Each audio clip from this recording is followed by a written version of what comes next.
अस्सलाम वालेकुम दोस्तों, उम्मीद है कि आप हजरात खैर आफियत से होंगे।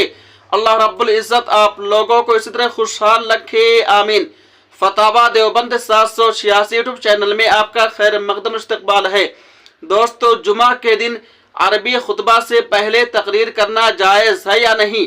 कुछ लोग कहते हैं कि जायज़ नहीं है और वो दलील ये देते हैं कि अगर जायज़ होता तो देवबंद की मस्जिदों में उर्दू में तकरीर ज़रूर होती, लेकिन वहाँ पर सिर्फ अरबी में खुतबा होता है। उर्दू में तकरीर का दूर दूर तक रिश्ता और ताल्लुक नहीं है। और कुछ लोग कहते हैं कि जायज़ ही नहीं बल्कि अफजल, बेहतर और मुस्तहब है कि अरबी खुतबा से पहले उर्दू में बयान और तकरीर किया जाए, ताकि मुसलमान अपने दीन और इस्लाम के बारे में जानकारी हासिल करते रहें।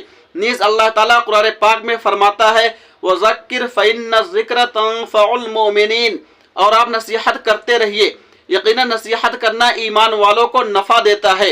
और ये कुरान जो है हर मुल्क, हर शख्स के लिए है, और नसीहत व बयान उसी वक्त कारगर और फ़ायदेमंद हो सकता है जब उन्हीं के भाषा और ज़ुबान में होगा।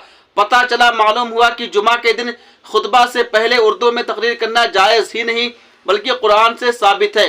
दोस्तों, इस बारे में दारुल उलूम देवबंद का फतवा और जामिया उलूम इस्लामिया अल्लामा मोहम्मद यूसुफ बिन टाउन का फतवा क्या कहता है, आइए बगैर किसी तमहीद व ताख़ीर के देख लेते हैं, सुन लेते हैं।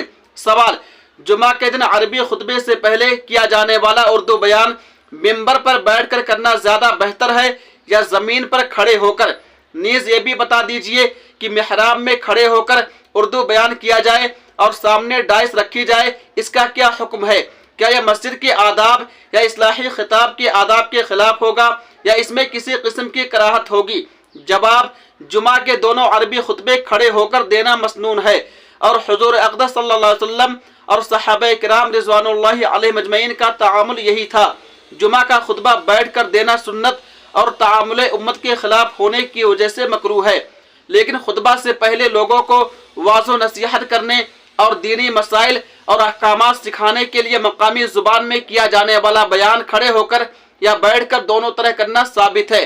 मौका, महल और ज़रूरत के लिहाज से कोई भी सूरत इख्तियार की जा सकती है, इसलिए कि वाज़ो नसीहत मौका महल के एतबार से बैठकर या खड़े होकर करना दोनों जायज़ है।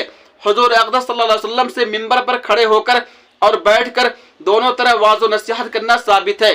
नंबर 2, मेहराब के सामने डाइस रखकर बयान करना भी जायज़ है। ये मस्जिद के आदाब के खिलाफ नहीं है। फ़क़त वल्लाहु आलम। दारुल इफ्ता जामिया उलूम इस्लामिया अल्लामा मोहम्मद यूसुफ बिन टाउन।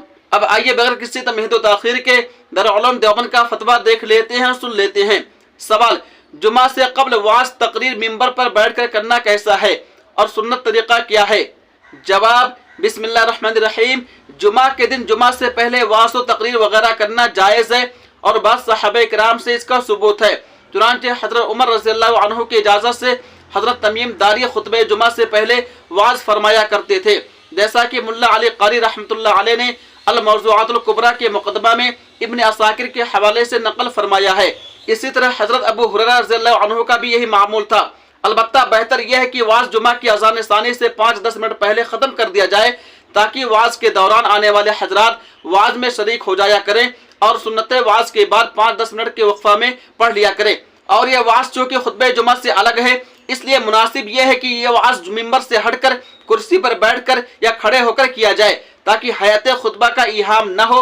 वल्लाहु ताला आलम। दारुल इफ्ता दारुल उलूम देवबंद। उम्मीद है कि आप हज़रात मुकम्मल वीडियो देख लिए होंगे और दोनों फतों को मुलाहज़ा कर लिए होंगे। दोस्तों, अगर आपको ये वीडियो अच्छी लगी हो तो वीडियो को लाइक कीजिए। चैनल पर नए हैं तो चैनल को सब्सक्राइब जरूर कर लीजिए। तब तक आप हमें इजाज़त दीजिए। अल्लाह हाफिज़। अपना ख्याल रखिएगा।